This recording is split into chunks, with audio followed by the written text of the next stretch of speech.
नवरात्रि में कन्या पूजन के लिए कन्याएं ना मिलें तो कन्या पूजन करने के 5 अचूक उपाय। नमस्कार दोस्तों, जय श्री कृष्ण, राधे राधे प्यारे भक्तों, जय माता दी। हमारे चैनल में आप सभी का दिल से स्वागत है। मैं आशा करती हूँ कि आप सभी अच्छे और स्वस्थ होंगे और जीवन की खुशियों और समृद्धि को प्राप्त कर रहे होंगे। आप सभी को मेरा कोटि कोटि नमन और बड़ों को प्रणाम करते हुए आज के विशेष वीडियो की शुरुआत करते हैं।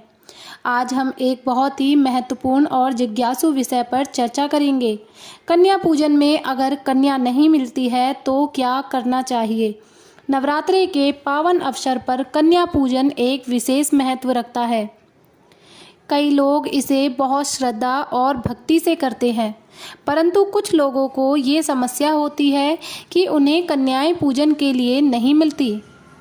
ऐसे में क्या किया जाए, इसका उत्तर आज हम विस्तार से जानेंगे। तो आइए बिना देर किए इस महत्वपूर्ण विषय पर चर्चा शुरू करते हैं। लेकिन उससे पहले अगर आपने अभी तक हमारे चैनल को सब्सक्राइब नहीं किया है तो कृपया सब्सक्राइब ज़रूर करें और साथ ही बेल आइकन को दबाएं ताकि आपको सारी हमारी हर नई वीडियो का नोटिफिकेशन सबसे पहले मिल सके। कन्या पूजन हमारे सनातन धर्म में एक विशेष स्थान रखता है। नवरात्रि के 9 दिनों में माँ दुर्गा के 9 रूपों की पूजा की जाती है और अष्टमी या नवमी के दिन कन्या पूजन के माध्यम से उन्हें प्रसन्न करने की परंपरा है। ऐसा माना जाता है कि कन्याएं देवी दुर्गा का ही स्वरूप होती हैं। जब हम कन्याओं का पूजन करते हैं तो हम माँ दुर्गा की कृपा प्राप्त करते हैं। यहाँ कहा गया है कि कन्या पूजन के बिना नवरात्रि की पूजा अधूरी मानी जाती है और व्रत का पूरा फल प्राप्त नहीं होता। अब समस्या तब उत्पन्न होती है जब आपको पूजन के लिए कन्याएं नहीं मिलती। आजकल की जीवन शैली और कई जगहों पर सुरक्षा और अन्य कारणों से लोग अपने बच्चों को दूसरों के घर भेजने से हिचकिचाते हैं। खासकर उन परिवारों के लिए जो विदेश में रहते हैं या छोटे शहरों में जहां आसपास कन्याएं कम होती हैं। ये एक आम समस्या बन गई है। तो ऐसे में आप क्या कर सकते हैं। अगर आपके पास कन्या पूजन के लिए कन्याएं उपलब्ध नहीं हैं तो आपको घबराने की आवश्यकता नहीं है। अगर आपके परिवार या आसपास किसी भी उम्र की कन्या है तो आप उसे देवी का स्वरूप मानकर पूजन कर सकते हैं, चाहे वह एक ही कन्या क्यों ना हो। माँ दुर्गा के प्रति अपनी श्रद्धा और भक्ति को ध्यान में रखते हुए आप विधि पूर्वक उसका पूजन कर सकते हैं। शास्त्रों में ये नहीं कहा गया है कि कन्या पूजन में 9 कन्याएं होना अनिवार्य है, बल्कि भक्ति और श्रद्धा का महत्व अधिक होता है। आप उस एक कन्या को माँ दुर्गा का स्वरूप मानकर विधि पूर्वक पूजन करें, उसे भोजन कराएं और दक्षिणा भेंट करें। इस तरह आपका कन्या पूजन संपन्न हो जाएगा और आपको व्रत का पूर्ण फल प्राप्त होगा। दूसरा तरीका है घर पर ही कन्या पूजन का आयोजन। अगर आपके घर में कोई छोटी कन्या नहीं है तो भी आप घर पर कन्या पूजन कर सकते हैं। सबसे पहले आप कन्याओं के लिए भोजन तैयार करें। इसमें आप हलवा, चना और पूरी जैसे व्यंजन बना सकते हैं। इसके बाद अपने घर के मंदिर या पूजा स्थल पर जहां आपने माँ दुर्गा की चौकी लगाई है वहां कन्याओं को देवी का स्वरूप मानकर आमंत्रित करें। सबसे पहले माँ दुर्गा के सामने घी का दीपक जलाएं। फिर अपने हाथ में थोड़ा सा जल लेकर संकल्प लें कि आप इस नवरात्रि में माँ दुर्गा को समर्पित कन्या पूजन कर रहे हैं। माँ दुर्गा की प्रतिमा या फोटो को एक लकड़ी की चौकी पर लाल वस्त्र बिछाकर स्थापित करें। फिर माँ की तस्वीर को रोली और अक्षत से तिलक करें। जो भी भोजन आपने तैयार किया है उसे श्रद्धापूर्वक माँ दुर्गा को अर्पित करें। इसके साथ ही आप उन्हें कुछ दक्षिणा या उपहार भी अवश्य भेंट करें। इस तरह आप अपने घर पर ही माँ दुर्गा का आशीर्वाद प्राप्त कर सकते हैं और अपना व्रत पूर्ण कर सकते हैं। तीसरा उपाय है पैकेट तैयार करके मंदिर या ज़रूरतमंदों में बांटें। अगर आप कन्या पूजन के लिए कोई कन्या नहीं ढूंढ पा रहे हैं तो आप भोजन के पैकेट्स तैयार कर लें और इसमें आप हलवा, चना, पूरी, मिठाई जैसी चीज़ें रख सकते हैं और इन पैकेट्स को मंदिर में या अपने आसपास ज़रूरतमंद लोगों में बांट सकते हैं। इस पैकेट के साथ आप कुछ दक्षिणा या उपहार भी दे सकते हैं। ये एक बेहतरीन तरीका है जिससे आप माँ दुर्गा के आशीर्वाद को प्राप्त कर सकते हैं और साथ ही अपने व्रत को भी पूरा कर सकते हैं।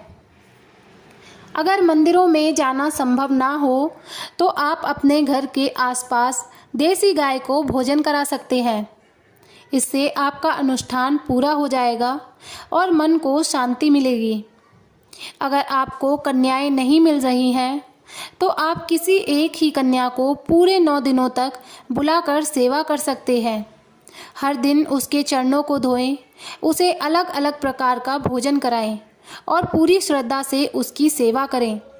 यह शास्त्र समसत है और इससे भी आपको पुण्य की प्राप्ति होगी। एक ही कन्या को 9 दिनों तक सेवा करने से भी माँ की कृपा प्राप्त होती है। चौथा तरीका है गाय को भोजन कराएं। हिंदू धर्म में गाय को माँ का दर्जा दिया गया है और इसे अत्यधिक पवित्र माना जाता है। अगर आप कन्या पूजन के लिए कन्या नहीं ढूंढ पा रहे हैं तो आप माँ दुर्गा के सामने प्रसाद अर्पित करें और फिर उस प्रसाद को किसी भी गाय को खिलाएं। ये भी एक उत्तम तरीका है जिससे आप अपने व्रत का फल प्राप्त कर सकते हैं। आप माँ दुर्गा को प्रसाद अर्पित करें और फिर उसे अपने घर के मंदिर में रख दें। जब भी आपको समय मिले उस प्रसाद को गाय या ज़रूरतमंद लोगों को वितरित कर दें। पांचवा उपाय है कन्याओं के लिए अलग से दक्षिणा और उपहार निकालें। अगर आप घर पर रहते हुए ही कन्या पूजन करना चाहते हैं तो आप 9 कन्याओं के भोजन और उपहार की राशि अलग कर लें। इसके बाद माँ दुर्गा के सामने इन पैसों को रखकर उनसे प्रार्थना करें कि माँ दुर्गा, ये दक्षिणा मैं आपके लिए कन्या पूजन के रूप में अर्पित कर रही हूँ। आप इसे स्वीकार करें और मुझे अपना आशीर्वाद दें। इस तरह आप अपने व्रत को पूरा कर सकते हैं। जब भी आपको कोई कन्या मिले या जब आप मंदिर जाएं, तब आप ये राशि उन्हें भेंट कर सकते हैं। अगर कन्याएं नहीं मिलती तो आप क्या कर सकते हैं? यदि आपको बिल्कुल भी कन्या नहीं मिल पाती है, चाहे आप विदेश में हो या किसी ऐसे शहर में जहां कन्याएं नहीं मिलती, तो इसका भी समाधान है। ज़रूरतमंद बच्चे को भोजन वितरित करें। आप जो भोग कन्याओं के लिए तैयार करते हैं उसे ज़रूरतमंद बच्चों या भूखे लोगों में वितरित कर सकते हैं।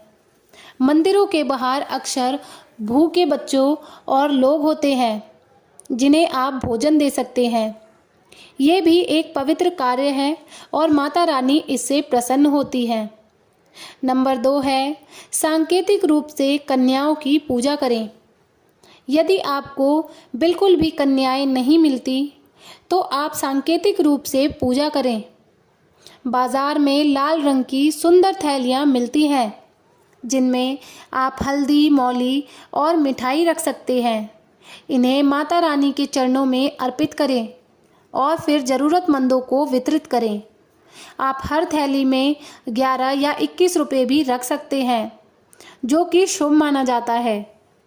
ये एक अद्भुत विकल्प है, खासकर उन लोगों के लिए जो विदेश में रहते हैं या जिन्हें कन्याएं नहीं मिल पाती। नंबर 3, चींटियों को भोजन अर्पित करें। अगर आपके पास भोग बचता है और आप उसे किसी को वितरित नहीं कर पाते हैं तो उसे किसी पेड़ के नीचे रख दें ताकि चींटियां और अन्य जीव उसे खा सकें। हमारे धर्म में ये भी माना जाता है कि हर जीव में ईश्वर का अंश होता है और उन्हें भोजन कराना भी एक पुण्य कार्य होता है। नंबर 4 है दान के माध्यम से पुण्य प्राप्त करें।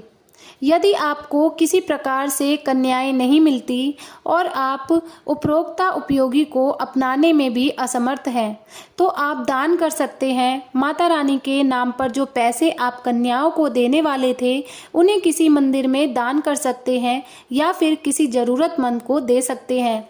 ये निस्वार्थ भाव से किया गया कार्य माता रानी की कृपा पाने का एक और तरीका है। नंबर 5 है कन्या का प्रतीकात्मक रूप, देवी का आह्वान। अगर कन्याएं उपलब्ध ना हो तो ये समझना जरूरी है कि पूजा का असली उद्देश्य शक्ति स्वरूप की आराधना है और यह प्रतीकात्मक रूप से भी किया जा सकता है। शास्त्रों के अनुसार माँ दुर्गा की मूर्ति या तस्वीर को कन्या का स्वरूप मानकर उसकी पूजा करने से भी वही फल प्राप्त होता है।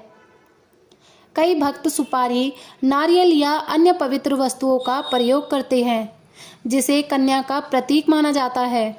इसका तात्पर्य यह है कि हम उस वस्तु में देवी का आह्वान करते हैं और उसे कन्या रूप में पूजा जाता है। ये पूजा विधि वैकल्पिक है, लेकिन पूरी श्रद्धा और भाव से करने पर इसका फल उतना ही पुण्यकारी होता है। नंबर 6 है कन्या पूजन के लिए बालक पूजन, कुमारी पूजन का विकल्प। यदि कन्या उपलब्ध ना हो तो बालक पूजन एक महत्वपूर्ण विकल्प है। कुमार पूजन का उल्लेख भी शास्त्रों में मिलता है। इसे माँ दुर्गा के बालक स्वरूप की पूजा के रूप में देखा जाता है, जिससे संतान सुख और समृद्धि का आशीर्वाद मिलता है।